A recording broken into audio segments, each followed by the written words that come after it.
Halo semuanya. Ya, seminar Alkitab sesi ini adalah sangat-sangat yang diberkati. Banyak hamba Tuhan dari banyak negara telah bersedia dan memberi sambutan, memberi semangat, dan memberi harapan juga. Dan yang lebih penting dan berbahagia adalah inilah firman yang Tuhan memberikan bagi kita. Melalui firman Tuhan di dalam Alkitab, Tuhan menyatakan hatinya. Jika kita memahami tentang hati Tuhan dan mengenal hati Tuhan, pasti kita semua menjadi berbahagia. Dan saya juga berbahagia karena saya dapat membuka Alkitab dan membaca dan menceritakan tentang hati itu. Nah, sesi ini kita membaca Keluaran pasal 25 tentang kemah suci. Di antara kemah suci tentang tabut perjanjian. Mari kita semua cari Keluaran pasal 25. 25 mulai 10 ayat 22 kita baca. Haruslah mereka membuat tabut dari kayu penaga 2,5 hasta panjangnya, 1,5 hasta lebarnya, dan 1,5 hasta tingginya. Haruslah engkau menyalutnya dengan emas murni dari dalam dan luar. Dari luar engkau harus menyalutnya, dan di atasnya harus kau buat bingkai emas kelilingnya. Haruslah engkau menuang 4 gelang emas untuk tabut itu, dan pasanglah gelang itu pada keempat penjurunya, yaitu 2 gelang pada rusuknya yang suatu dan 2 gelang pada rusuknya yang kedua. Engkau harus membuat kayu pengusung dari kayu penaga dan menyalutnya dengan emas. Haruslah engkau memasukkan kayu pengusung itu ke dalam gelang yang ada pada rusuk tabut itu, supaya dengan itu tabut dapat diangkat. Kayu pengusung itu haruslah tetap tinggal di dalam gelang itu, tidak boleh dicabut dari dalamnya. Dalam tabut itu haruslah kau taruh loh hukum yang akan ku berikan kepadamu. Juga engkau harus membuat tutup pendamaian dari emas murni 2,5 hasta panjangnya dan 1,5 hasta lebarnya, dan haruslah kau buat 2 kerub dari emas. Kau buatlah itu dari emas tempaan pada kedua ujung tutup pendamaian itu. Buatlah 1 kerub pada ujung sebelah sini dan 1 kerub pada ujung sebelah sana. Seiras dengan tutup pendamaian itu, kamu buatlah kerub itu di atas kedua ujungnya. Kerub-kerub itu harus mengembangkan kedua sayapnya ke atas, sedang sayap-sayapnya menudungi tutup pendamaian itu, dan bukanya terhadap kepada masing-masing. Kedua tutup pendamaian itulah harus menghadap muka kerub-kerub itu. Haruslah kau letakkan tutup pendamaian itu di atas tabut, dan dalam tabut itu engkau harus menaruh loh hukum yang akan ku berikan kepadamu. Dan di sanalah aku akan bertemu dengan engkau, dan dari emas tutup pendamaian itu, dari antara kedua kerub yang di atas tabut hukum itu, aku akan berbicara dengan engkau tentang segala sesuatu yang akan ku perintahkan kepadamu untuk disampaikan kepada orang Israel. Sampai 22 kita baca. Satu ketika Yusuf masih menjadi penguasa di tanah Mesir, dan selama 7 tahun ada kelimpahan, ada 7 tahun berikut kelaparan, Yusuf memanggil keluarga datang ke tanah Mesir. Dan mereka tinggal di tanah daerah namanya Goshen, yang tanahnya terbaik, yang bergizi, yang bagus sekali. Dan mereka tinggal di sana. Dan selama mereka tinggal di situ, sekitar 430 tahun mereka tinggal di Mesir. Dan setelah Yusuf meninggal dunia dan banyak raja-raja yang tidak tahu tentang Yusuf muncul, dan lalu mereka mengkhianati orang-orang Israel. Dan pada tahun sebelum Al-Masih 1471, pada saat itu orang-orang Israel keluar dari Mesir. Nah, tahun itu tidak tertulis di dalam Alkitab, tetapi jika belajar sejarah-sejarah Mesir itu dapat kejarkan. Jadi sekitar 1500 tahun sebelum Yesus datang di dunia ini, mereka keluar dari Mesir. Pada saat mereka keluar dari Mesir, mereka lanjut ke Laut Tebarau. Setelah mereka menyeberang Laut Tebarau, di mana mereka masuk adalah tempat Sinai. Setelah mereka datang di daerah nama Sinai, Tuhan memanggil Musa kepadanya dan suruh dia naik ke atas puncak gunung Sinai. Dengan begitu, di atas puncaknya, Tuhan berkata kepada mereka, jika saya akan memberikan hukum Taurat, seperti yang sesi sebelumnya berkata, jika kamu melakukan hukum Taurat dengan baik-baik, baik akan diberkati baik dalam atau di luar, tetapi melainkan jika kamu tidak bisa melakukan hukum Taurat, akan dikutuk. Nah, jadi orang-orang Israel berkata, semuanya kami akan melakukan. Jadi, Tuhan menulis 10 hukum di 2 law batu hukum. Yang pertama, katanya, jangan ada padamu Allah lain, jangan membuat bagimu patung yang merupai apapun, dan jangan membuat nama Tuhan Allahmu dengan sembarangan. Ingatlah dan kuduskanlah hari Sabat. Hormatilah ayahmu dan ibumu, jangan membunuh, jangan berzina, jangan mencuri, jangan mengucapkan saksi dusta, jangan mengingini. Seperti 10 hukum tertulis dalam 10 hukum ini tertulis di loh batu. Dengan itu membawa ke kaki gunung. Apa yang terjadi adalah selama 40 hari Musa naik atas puncak gunung, tetapi tidak ada kabar daripadanya. Sebab itu, orang-orang ada di bawah kaki gunung. Apa yang mereka berfikir adalah, di atas puncak gunung tidak ada makanan dan minuman. Bagaimana dia dapat hidup selama 40 hari?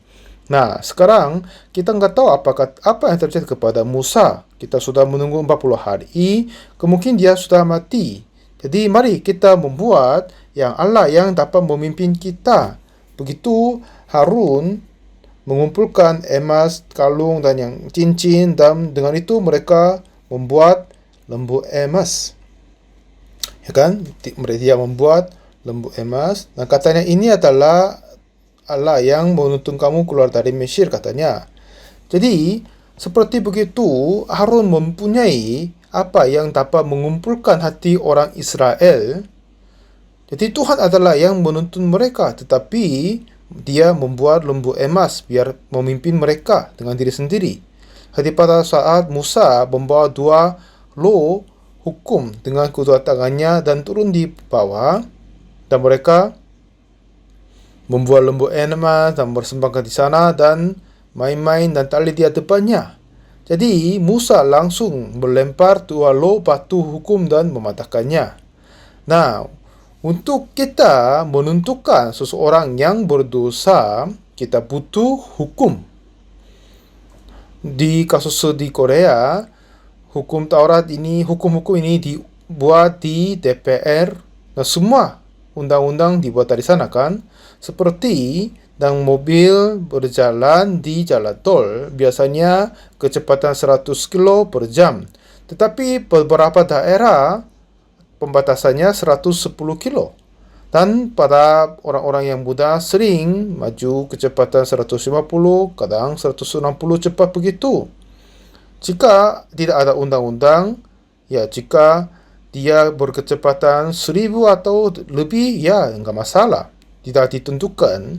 Tetapi setelah diciptakan undang-undang, jika dia melanggarkannya, itu diperhitungkan dosa. Jadi sebelum diberikan 10 hukum, apa saja yang mereka berbuat atau tidak melayani Tuhan, itu tidak masalah. Tetapi setelah mereka berjanji bagi Tuhan, kami akan melakukan semua perintah-Mu, tapi lalu apa yang mereka melakukan adalah membuat lembu emas. Katanya, jangan ada Allah lain di depanku, jangan membuat patung apapun. Mereka melanggarkan kedua hukum ini. Jadi Musa harus mematahkan hukum ini di depan mereka. Nah, karena jika hukum masih tetap berada di dalam mereka, mereka harus dikutuk seterusnya karena dosa mereka. Sebab itu 3.000 orang mati karena buat lembu emas. Nah, jadi setelah 10 hukum dan hukum Taurat datang kepada mereka, seterusnya kutuk datang kepada orang-orang Israel jika mereka bohong menjadi dosa, mereka menghalangi menjadi dosa, mencuri menjadi berdosa, berzina menjadi orang berdosa. Seperti begitu mereka berbuat banyak dosa. Nah, kalau begitu, dengan ini mereka terus-menerus menerima kutuk saja. Jadi, apa yang kita belajar sesi ini adalah apa yang 10 hukum di dalam law batu, bagaimana kita menghadapinya. Tuhan berkata membuat tabut untuk menaruh 10 hukum. Itu berkata tabut perjanjian. Dan setelah itu harus membuat penutup itu. Setelah itu menutup pendamaian. Ini adalah nama penutup. Dengan ini menutup tabut perjanjian. Dan di atas tutup pendamaian, katanya kedua malaikat kerub harus menutup tutup pendamaian. Nah, ini gambarnya tentang tutup pendamaian. Gambarannya baik kan? Ya, kadang ada yang gambar malaikat berdiri dan melepas sayapnya, tapi ini kelihatannya sangat baik. Tetapi sekarang ini sayapnya agak tinggi, ya kan? Tetapi seperti yang begitu, dia harus mengulurkan sayap dan menutup kepada tutup pendamaian. Jadi di dalam Keluaran pasal 25 ini, di sini bilang apa? Nah, di sini berkata di ayat 16, dalam tabut itu haruslah kau buat law hukum yang akan kuberikan kepadamu. Nah, jadi law hukum berarti yang law, yang ditulis 10 hukum, ya kan? Dan 17 berkata, juga engkau harus membuat tutup pendamaian dari emas murni 2,5 hasta panjangnya dan 1,5 hasta lebarnya. Nah, dengan emas murni harus membuat tabut perjanjian, tutup pendamaian. Itu adalah penutup untuk tabut perjanjian. Jadi penutup ini harus dibuat oleh emas murni. Dan setelah itu kedua kerub malaikat menutup dengan sayapnya. Jadi seperti yang gambar ini, sayapnya harus merendahkan diri, merendahkan lebih. Jadi kedua kerub harus menutup tutup pendamaian. Biar apa? Tidak boleh membuka penutup ini. Ya kan? Kenapa Tuhan suruh tidak boleh membukanya? Karena tidak melihat 10 hukum. Nah, sekarang Tuhan memberi 10 hukum kita. Dan Tuhan kenapa mengadakan hukum Taurat kepada kita adalah satu, karena untuk orang menerima pengampunan dosa, harus mereka tahu tentang apa artinya dosa, dan harus mengenal dosa. Untuk memberitahukan tentang dosa, Tuhan mengadakan hukum Taurat. Setelah ada hukum Taurat yang jangan berzina, dan pembuatan perzinahan menjadi dosa. Pada saat hukum Taurat jangan mencuri, pencurian menjadi diperhitungkan dosa. Jadi sebelum orang menerima hukum Taurat, pembuatan kejahatan sudah ada terdahulu, lalu hukum Taurat berikutnya. Karena seseorang yang berbohong, jadi ada hukum Taurat diciptakan jangan membohong. Karena orang berzina, jadi Tuhan mengadakan hukum Taurat jangan berzina. Nah, jadi untuk apa hukum Taurat? Untuk mengenalkan dosa kepada orang. Karena jika hukum Taurat nggak ada, orang berbuat dosa tapi tidak tahu apakah dia sudah berdosa atau tidak. Jadi tanpa hukum Taurat, orang tidak tahu apakah dia berdosa atau tidak. Jadi kenapa Tuhan memberi hukum Taurat? Kenapa Tuhan memberi 10 hukum? Adalah biar kita menjaga dan diberkati. Tetapi dengan itu biar kita mengenal diri bahwa kita sudah menjadi orang berdosa. Setelah orang menerima pengetahuan tentang orang berdosa, dan lalu terasa keperluan untuk menerima pengampunan dosa, lalu menuntut kepada Yesus Kristus. Untuk ini Tuhan memberi hukum Taurat. Tapi Tuhan sudah berkata kepada kita, kita sudah berdosa. Dan oleh sebab dosa, berikutnya kutuk. Dan Tuhan tidak sama sekali mengingini kita memandang 10 hukum. Karena Tuhan tidak mau menghadapi kepada manusia dengan hukum Taurat. 10 hukum ini adalah memang hukum. Ini beda dari kasih. Dan di sana selalu berikutnya kutuk dan kebinasaan. Jadi sebab itu 10 hukum seharusnya taruh di dalam tabut perjanjian. Lalu menutup dengan penutup, namanya tutup pendamaian. Ya. Penutup berarti namanya tutup pendamaian. Itu dalam bahasa Ibrani, ya artinya tempat yang memberi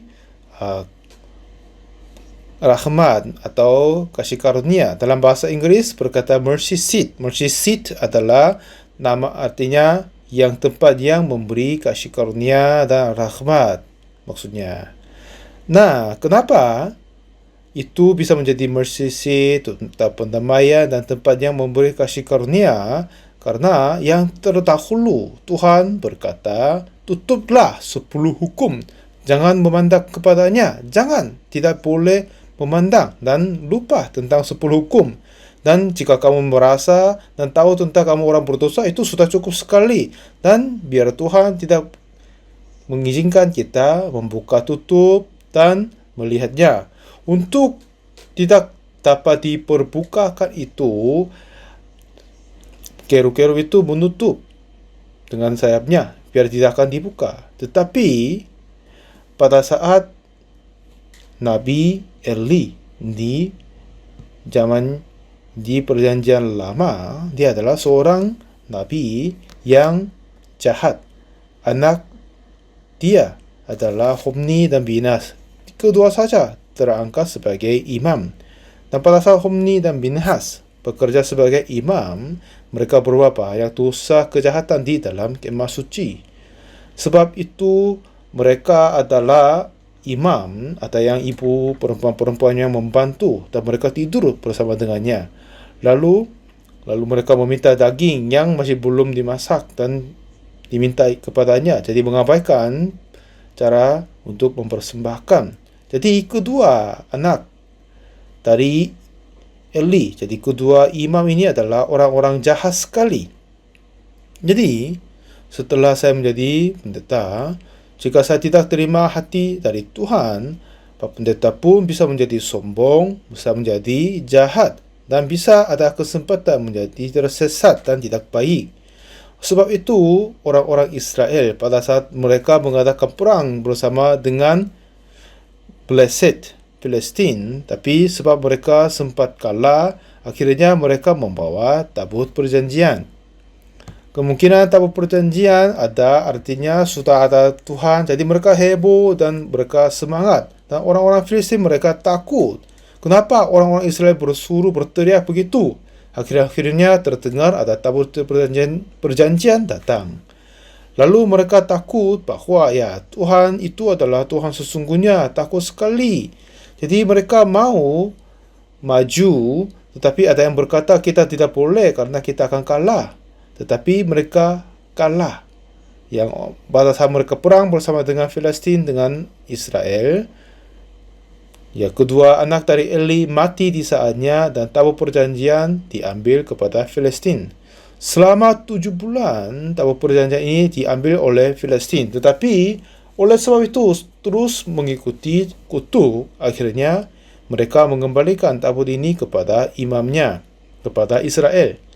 Waktu itu apa yang Eli berbuat kejahatan adalah dia hanya mengangkat kedua anaknya menjadi imam atas orang Israel. Tidak ada yang lain imam lain. Jadi tabut perjanjian sudah dikembalikan, tetapi tidak ada orang yang tahu bagaimana cara menerimanya. Nah, ada yang apa di sini, ada yang apa mereka tak ingin tahu dan mereka membuka tutup pendamaian. Yang waktu itu apa yang terjadi di 1 Samuel pasal 6. 1 Samuel pasal 6. Lalu ayat 19 berkata, dan ia membunuh beberapa orang Bethshemesh karena mereka melihat ke dalam tabut Tuhan. Ia membunuh 70 orang dari rakyat itu. Rakyat itu berkabung karena Tuhan telah menghajar mereka dengan dahsyatnya. Jadi Tuhan tidak ingin kita memandang 10 hukum dan mengingat ulang. Jika itu adalah baik, Tuhan pasti suruh kita memandang seterusnya. Tetapi Tuhan tidak mau memelihara kita dengan hukum Taurat, karena kalau begitu kita semuanya akan terkutuk dan dibinasakan. Tetapi lebih dari 10 hukum, Tuhan menciptakan dan mengadakan perjanjian baru. Itulah yang kita harus tahu. 10 hukum selalu membawa kematian dan kutuk sampai kebinasaan. Tetapi perjanjian baru di Yeremia 31, Yeremia pasal 31 mulai ayat 31 ini berkata, sesungguhnya akan datang waktunya, demikianlah firman Tuhan, aku akan mengadakan perjanjian baru dengan kaum Israel dan kaum Yehuda. Kenapa Tuhan mengadakan perjanjian baru?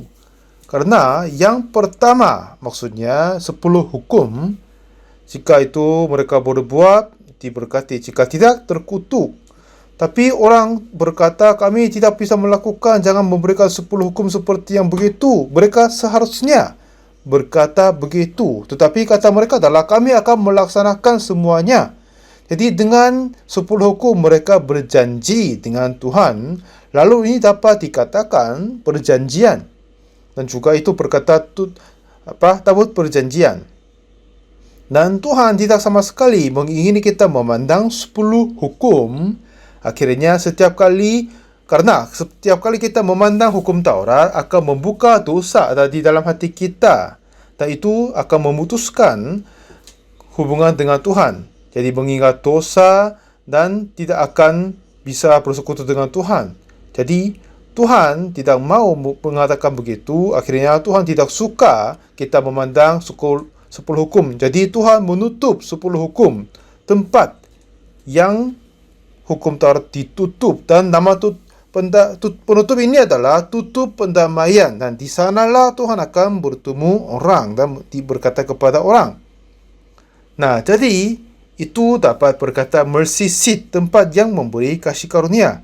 Kenapa? Karena di sanalah Tuhan akan memberi kasih karunia. Tuhan akan memberi rahmatnya dan menutup dengan hukum Taurat. Coba kita berbicara dengannya. Saya tidak akan menghadapi manusia dengan hukum Taurat. Jika menghadapi manusia dengan 10 hukum, mereka semua berbuat dosa, akan saya harus menyampaikan kutuk. Jadi saya tidak mau menyampaikan kutuk kepada mereka. Jadi Tuhan mengadakan perjanjian baru. Nah, itu apa? Adalah Yeremia 31 ayat 31 berkata, sesungguhnya akan datang waktunya, demikianlah firman Tuhan, aku akan mengadakan perjanjian baru dengan kaum Israel dan kaum Yehuda. Lalu 32, bukan seperti perjanjian yang telah kuadakan dengan nenek moyang mereka pada waktu aku memegang tangan mereka untuk membawa mereka keluar dari tanah Mesir. Perjanjianku itu telah mereka ingkari, meskipun aku menjadi Tuhan yang berkuasa atas mereka. Demikianlah firman Tuhan. Jadi 10 hukum dan hukum Taurat itu, jika mereka melakukan dan diberkati, jika tidak akan dikutuk. Tetapi kita semua sudah gagal melakukannya dengan sempurna.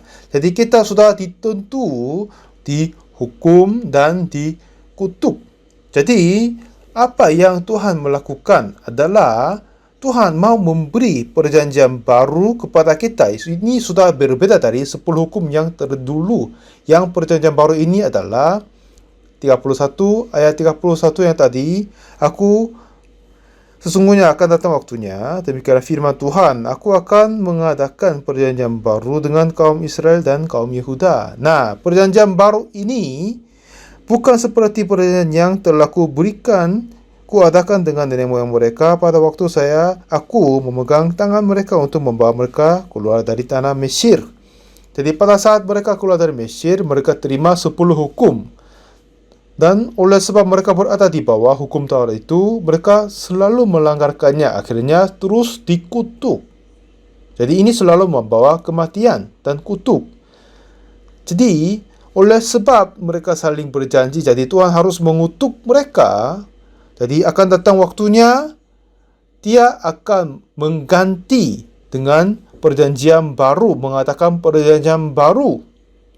Nah, jadi ayat 33 berkata, tetapi beginilah perjanjian yang kuadakan dengan kaum Israel sesudah waktu itu. Demikianlah firman Tuhan, aku akan menaruh Tauratku dalam batin mereka dan menuliskan dalam hati mereka. Maka aku akan menjadi Allah mereka dan mereka akan menjadi umatku. Nah, ayat 34 ini adalah yang penting. Berkata, dan tidak usah lagi orang mengajar sesamanya atau mengajar saudaranya dengan mengatakan, kenallah Tuhan, sebab mereka semua besar kecil akan mengenal aku. Demikianlah firman Tuhan. Kenapa? Sebab aku akan mengampuni kesalahan mereka dan tidak lagi mengingat dosa mereka. Nah, perjanjian baru yang lama, maksudnya 10 hukum, kita diberkati jika kita melakukan. Jika tidak, akan dikutuk. Tapi perjanjian yang kedua, perjanjian baru ini, yang pertama dikutuk atau diberkati oleh perbuatan kepada seorang dirinya sendiri. Tetapi kita semua telah melanggarkan hukum itu, jadi kita sudah ditentukan, dibinasakan dan dikutuk. Jadi Tuhan mengatakan perjanjian baru. Dia berjanji dia akan mengatakan perjanjian baru. Perjanjian baru ini adalah aku akan mengampuni kesalahan mereka dan tidak lagi mengingat dosa mereka. Inilah apa yang perjanjian baru Tuhan mau mengatakan kepada kita. Inilah demikianlah firman Tuhan. Yang pertama, kamu melakukan diberkati. Jika tidak, akan dikutuk. Jadi sebab kita berbuat semua pelanggaran, akhirnya akan dikutuk dan dibinasakan. Jadi Tuhan mengadakan perjanjian baru. Katanya apa? Aku akan mengampuni kesalahan mereka dan tidak lagi mengingat dosa mereka. Demikianlah firman Tuhan.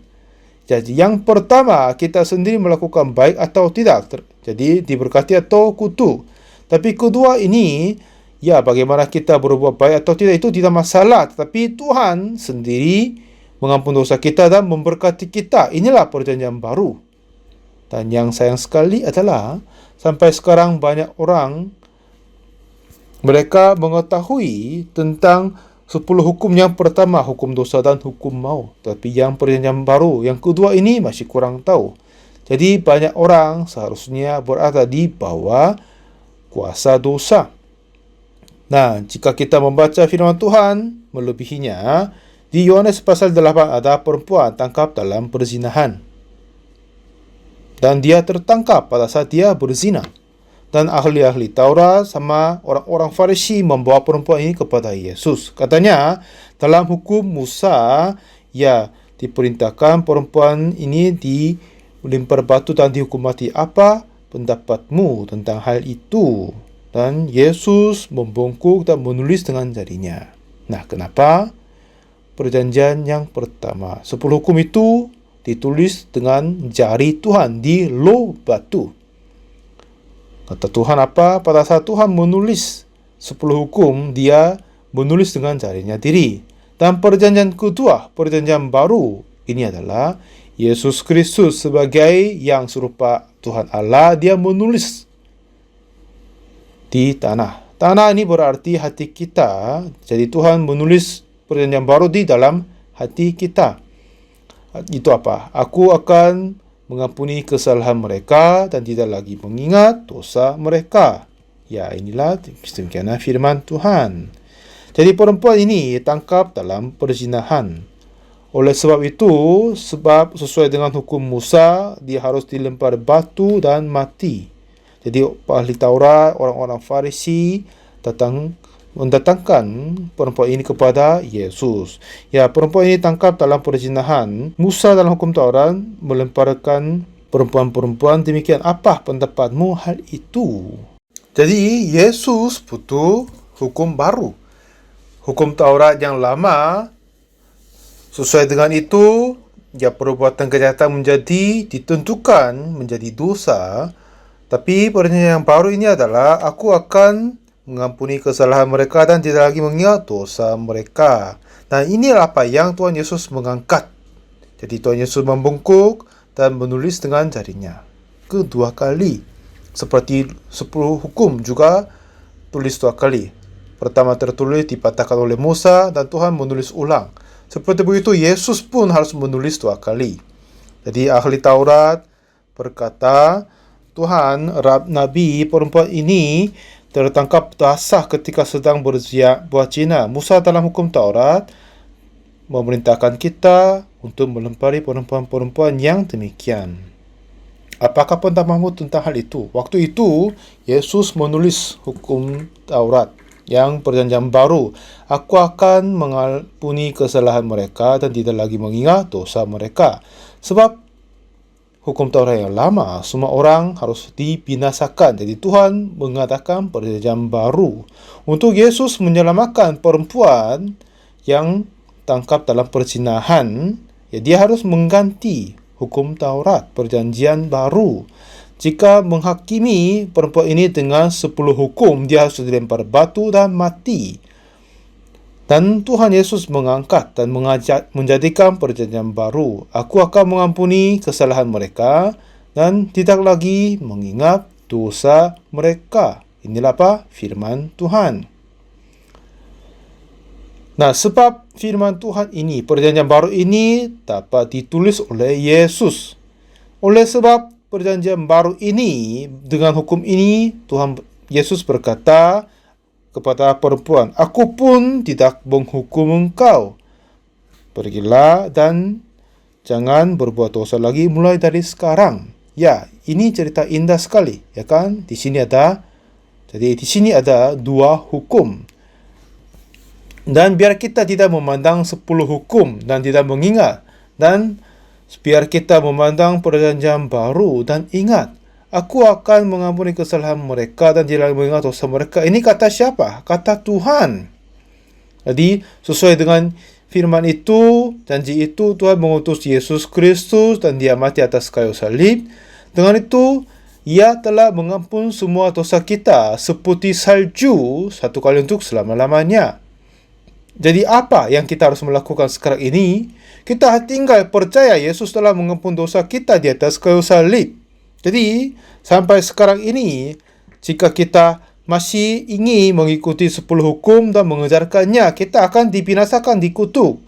Tapi, ya, itu tidak baik. Jadi Tuhan mengangkat dan mendirikan perjanjian baru. Apa itu? Aku akan mengampuni kesalahan mereka dan tidak lagi mengingat dosa mereka. Oleh menggunakan janji itu, Yesus mati atas kayu salib. Dia telah menerima semua hukuman karena dosa dan telah mengampuni semua dosa kita. Amin. Amin. Sudah bisa percaya? Tuhan telah menghapus semua dosa kita seperti salju. Jadi apa yang sedih akhir-akhir ini adalah banyak orang berdoa seperti, Tuhan, akulah orang berdosa, tolong ampunilah dosaku. Banyak orang berkata begitu, kan? Kenapa? Mereka tidak percaya firman Tuhan ini. Aku mengampuni kesalahan mereka dan tidak lagi mengingat dosa mereka. Jadi inilah firman Tuhan yang indah sekali. Satu ketika, pada saat kami mengadakan konser Christmas Cantata di Korea, pada saat itu kami dijadwalkan mengadakan konser di kota Jeonju. Pada pagi hari, saya naik mobil dan turun ke bawah dan datang di gereja di Jeonju. Dan dari sana bertemu dengan para hamba-hamba Tuhan dan istrinya dan belajar firman Tuhan bersama. Tetapi setelah makan siang sempat bertemu dengan istri dari para pendeta. Sudah dijadwalkan begitu, tapi waktu itu saya antuk sekali. Saya ingin tidur karena semalam saya kurang tidur. Dan saya berkata, ya saya mau antuk sedikit, dan saya suruh pendeta Pak Gyeongju sampaikan firman Tuhan kepada mereka. Jadi saya mengandar kepalaku di dinding dan mau mengantuk sedikit. Tanpa pendeta, Pak Gyeongju, pada saat dia melayani di Amerika, tapi agak sulit di sana, jadi saya panggil ke Korea. Sebenarnya Pastor Pak Gyeongju adalah seorang keponakanku. Saya bilang, hei kamu Yongju, coba datang di Seoul. Saya minta kamu bantu setir mobil untuk saya. Dan juga kamu dapat dilatih dan belajar tentang kehidupan rohani. Jadi akhirnya dia bantu setir mobil saya. Biasanya dia berada di dalam kantorku. Dan selama dia berada di kantor saya, dia melihat apa yang agak heran sekali. Banyak jemaat-jemaat membawa dengan permasalahan dan datang ke kantor saya. Tapi setelah membuka Alkitab saja, semua permasalahan sudah dilepaskan. Jadi itu yang heran, lalu dia mendapat iman. Jadi untuk sementara saya menutup mataku dan biar pendeta Pak Gyeongju sampaikan firman kepadanya. Saya terdengar yang heran sekali. Dan mulai saat itu dia mengerjakan hal-hal yang hebat. Dan saya biarkan dia mulai di gereja Bundang. Dan setiap hari gereja menjadi seperti yang gereja-gereja baru. Itu sangat sederhana. Ada apa? Dia tidak percaya diri sendiri tetapi percaya kepada Tuhan saja. Jadi apa yang Alkitab berkata kepada kita adalah, aku akan mengampuni kesalahan mereka dan tidak lagi mengingat dosa mereka. Nah, ini firman Tuhan yang agak aneh kepada kita. Tetapi apa yang aneh adalah mereka sudah berkata Yesus mati di atas kayu salib, tapi orang tidak percaya, masih berkata orang berdosa. Dan dengan begitu, kami mengadakan konser Christmas kantata dengan baik-baik di kota Jinju. Dan pada saat itu, jemaat-jemaat di gereja Hapcheon, mereka minta saya datang di gerejanya. Jadi akhirnya kami memutuskan datang di gerejanya dan inap semalam di sana. Kiranya ini kesempatan yang terbaik untuk mengunjunginya. Dan setelah selesai Christmas kantata dan merapikan semua dan datang di gereja itu, sudah menjadi jam 12 malam dan banyak jemaat berkumpul karena saya datang. Dan sudah malam tengah dan menyampaikan firman Tuhan sekali lagi. Setelah itu, seorang ibu, saudari datang kepadaku dan berkata, Pak Pendeta, saya tidak bisa tahan pernikahan ini. Katanya sudah 23 tahun pernikahan. Setelah 3 tahun awalnya, suaminya tidak meminum alkohol. Tetapi setelah 3 tahun kemudian, dia memulai meminum alkohol. Sampai sekarang tidak sama sekali makan nasi. Dia meminum alkohol keras, habis 10 botol, 12 botol per hari. Setelah saudari ini pulang dari kerja, botol yang kosong. Ini ada di dalam kamar ini, dan kamar luar, dan di mana-mana. Jadi itu menjadi menyakiti hatinya. Dia menangis parah dan berkata, aku tidak bisa tahan pernikahan ini. Jadi saya berkata, jangan menangis, dan besok datang bersama dengan suamimu. Jadi besok pagi-pagi, suaminya datang, dan setelah selesai khotbah doa pagi-pagi, kami menduduk bersama. Lalu saya sampaikan satu firman Tuhan kepadanya di Ibrani 10 ayat 14, katanya, sebab oleh satu korban saja ia telah menyempurnakan untuk selama-lamanya mereka yang ia kuduskan. Jadi kita menguduskan diri, tetapi Tuhan telah mengorbankan tubuhnya sendiri dan menguduskan kita, dan kekudusan ini akan tahan untuk selama-lamanya. Ini firman yang saya bacakan kepadanya. Dan saya suruh saudara baca ulang. Katanya, oleh satu korban saja ia telah menyempurnakan untuk selama-lamanya mereka yang ia kuduskan. Setelah dia baca, saya tanya kepada dia bahwa Apakah Tuhan telah mengutus kamu seperti Alkitab? Apakah kamu sudah dikuduskan? Katanya, aku masih belum kudus. Ya memang dia selalu mabuk. Bagaimana dia menjadi orang kudus? Tapi saya berkata kepadanya, jangan melihat keadaanmu, kondisimu, tapi melihat firman-Mu. Kata Tuhan kepadamu, disempurnakan dan dikuduskan. Dan kamu kiranya tidak. Apa yang benar, firman Tuhan atau pikiranmu? Ya, katanya firman Tuhan adalah benar. Dan saya tanya ulang, apakah Anda kudus enggak? Katanya aku tidak. Enggak, maksudnya apa di sini? Tuhan telah membenarkan kita, benar enggak? Jadi, percayalah kepada firman Tuhan saja. Ya, siapa yang menentukan adalah Yesus Kristus. Tuhan sendiri mengorbankan diri. Dengan itu, dosa kita telah dihapuskan satu kali untuk selama-lamanya. Jadi, mengutuskan kita untuk selama-lamanya. Sudah bisa paham? Katanya, iya saya bisa paham Pak Pendeta. Jadi apakah Anda kudus? Katanya, aku tidak. Sekitar 30 menit terus berkata hal ini kepadanya. Setelah 30 menit kemudian, dia berkata, iya Pak Pendeta, saya sudah dikuduskan. Saya tanya ulang, iya apa kamu sudah dikuduskan? Oh ya benar sekali, Tuhan berkata mengutuskan. Jadi aku kudus. Dan saya berkata, kamu sudah minum, gimana? Tapi Tuhan berkata, aku kuduskan. Dia mengutuskan aku, jadi aku dikuduskan. Benar enggak? Ya, ini kata Tuhan telah mengutuskanku. Selama 30 menit saya berkata kepadanya, walaupun dia sudah mabuk, dia berbuat dosa, tapi semua dosa telah dihapuskan oleh darah Yesus dan Tuhan mengutuskan dia. Ini apa yang dia berkata. Ya, ini yang suara yang indah sekali. Dan mulai saat itu, apa yang terjadi adalah biasanya dia bangun dari tidur, dia langsung meminum alkohol. Tapi minuman ini adalah keras sekali, biasanya pakai cangkir kecil. Tapi dia menuang 2 botol di mangkuk dan meminum langsung. Satu ketika istrinya merasa marah, akhirnya dia membeli 5 botol yang minuman keras yang muat 2 liter. Lalu istrinya membawa ini ke rumahnya dan sampaikan kepada suaminya. Lalu saudara ini terkaget.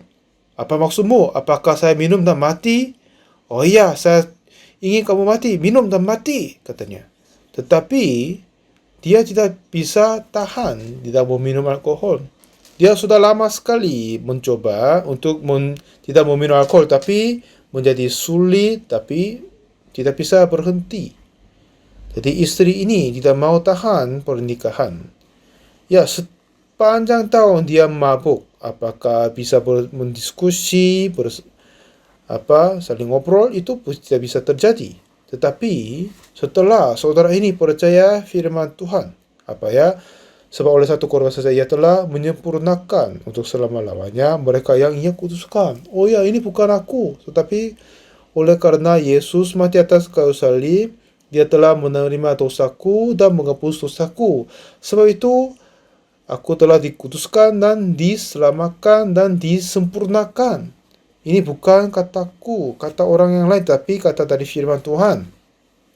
Mulai hari itu, saudara percaya firman Tuhan yang tadi. Jadi apakah Anda sempurna? Saya tanya, dia berkata, aku sempurna. Jika kamu minum, gimana? Ya, saya masih sempurna karena firman Tuhan. Apakah kamu merokok? Masih sempurna? Ya, aku sudah disempurnakan oleh Tuhan. Ya, sudah cukup. Dan lalu apa yang terjadi? Dia tidak mau minum alkohol lagi. Sebelumnya, jika dia tidak minum, dia seperti gila. Tapi setelah firman Tuhan masuk ke dalam hatinya, mengeluarkan semua keinginan meminum alkohol total. Lalu saya suruh dia masuk ke sekolah misionari. Setelah itu, dia selesai waktunya untuk STT. Sekarang dia melayani di Kabupaten Chinyang di Korea. Dia merasa berbahagia sekali. Suami istrinya berbahagia sekali. Ini bukan pengusahaan dirinya, tetapi hanya dia terima firman Tuhan dengan iman. Lalu firman Tuhan dapat kerja di dalamnya. Karena kita sudah berdosa, memang kita orang berdosa. Tapi apa yang kata Tuhan? Enggak, dosamu telah diampuni. Pada saat Yesus mati di atas kayu salib, dosamu telah dihapuskan, sudah diselesaikan. Jadi, kedua pikiran ini saling melawan. Tuhan berkata, kamu telah dibenarkan, dikuduskan, disempurnakan. Tapi aku berkata, aku tidak. Ya, ini tidak akan berakhir. Tapi satu ketika, orang percaya firman Tuhan. Ya, saya berdosa. Sudah berdosa, jahat. Tetapi Tuhan membenarkan, kalau gitu sudah dibenarkan. Jika Tuhan berkata, membenarkan aku, apakah Tuhan nggak tahu aku sudah berdosa? Apakah Tuhan sudah tahu aku berbuat dosa dan kejahatan? Tuhan sudah tahu aku berbohong, mencuri, dan berbuat banyak dosa dan kesalahan. Tetapi, semua penghukuman dosa ini sudah selesai di atas kayu salib. Jadi, dalam pandangan Tuhan, kita semuanya orang benar. Dan iblis terus berkata, tidak mungkin kamu masih orang berdosa, dan berusaha membuat kita orang berdosa. Dan dengan dengar suara ini, banyak orang yang berkata, aku orang berdosa, walaupun mereka percaya Yesus Kristus. Ibrani 10 ayat 14 berkata, sebab oleh satu korban saja ia telah menyempurnakan untuk selama-lamanya mereka yang ia kuduskan. Iya, kita sudah berdosa. Tetapi setelah kita yakin pengampunan dosa, tapi lalu berdosa lagi, jadi kita menganggap diri orang berdosa. Tetapi apakah Alkitab berkata, oleh satu kurban saja telah menyempurnakan kita untuk selama-lamanya. Dan pasal 9 ayat 11 berkata, tetapi Kristus telah datang sebagai imam besar untuk hal-hal yang baik yang akan datang. Ia telah melintasi kemah yang lebih besar dan yang lebih sempurna, yang bukan dibuat oleh tangan manusia. Artinya ini kemah suci, bait suci yang ada di kerajaan surga, bukan diciptakan oleh tangan manusia. Jadi di dalam kemah suci, bait suci di dunia ini, jika kita mempersembahkan korban karena dosa, akan mengampuni untuk sementara karena kita ada di dalam lingkungan waktu. Jadi setiap hari, sepanjang hari mereka menyembelih kambing domba dan mempersembahkan seterusnya. Tetapi Tuhan Yesus tidak memercikan darahnya bait suci di dunia ini, tetapi membawa darahnya di kerajaan surga dan memercikan darahnya di bait suci di kerajaan surga.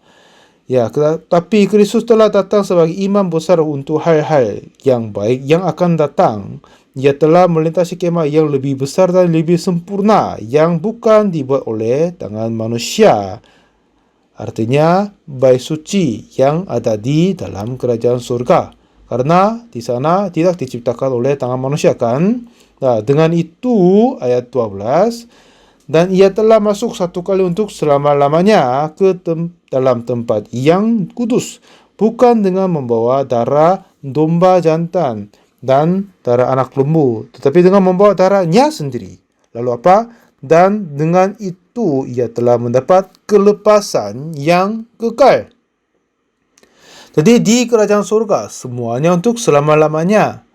Jadi kita tidak boleh masuk kerajaan surga dengan tubuh ini, tetapi harus diganti. Tubuh tidak akan membusuk, tidak akan mati. Dan di sana semuanya selamanya. Pengampunan dosa pun untuk selamanya. Yesus mati di atas kayu salib di bumi ini, tetapi dengan darahnya dia naik ke atas kerajaan surga. Dan Ibrani 10 ayat 10 bilang apa?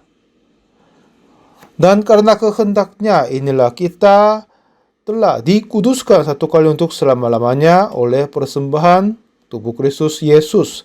Selanjutnya setiap imam melakukan tiap-tiap hari pelayanannya dan berulang-ulang mempersembahkan korban yang sama sekali tidak dapat menghapuskan dosa, karena ia menghapus dosa satu tua tapi tidak untuk selamanya. Tapi 12, tetapi ia telah mempersembahkan hanya satu korban saja karena dosa. Ia duduk untuk selama-lamanya di sebelah kanan Allah. Jadi Tuhan Yesus telah mempersembahkan korban untuk selama-lamanya. Jadi hanya untuk satu kali, tetapi itu berfungsi untuk selama-lamanya. Dan melemparkan darahnya di kerajaan surga. Bait suci yang di kerajaan surga.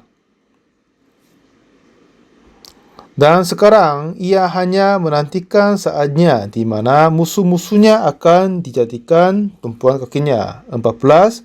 Sebab oleh satu korban saja ia telah menyempurnakan untuk selama-lamanya mereka yang ia kuduskan. Oleh satu kali dia mati atas kayu salib. Dan 15. Dan tentang hal itu, Roh Kudus juga memberi kesaksian kepada kita.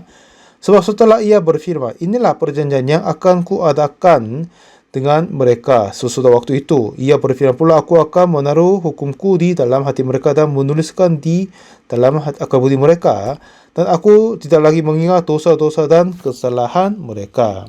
Jadi apabila untuk semuanya itu ada pengampunan, tidak perlu lagi dipersembahkan korban karena dosa. Jadi Tuhan tidak mau kita memandang hukum Taurat.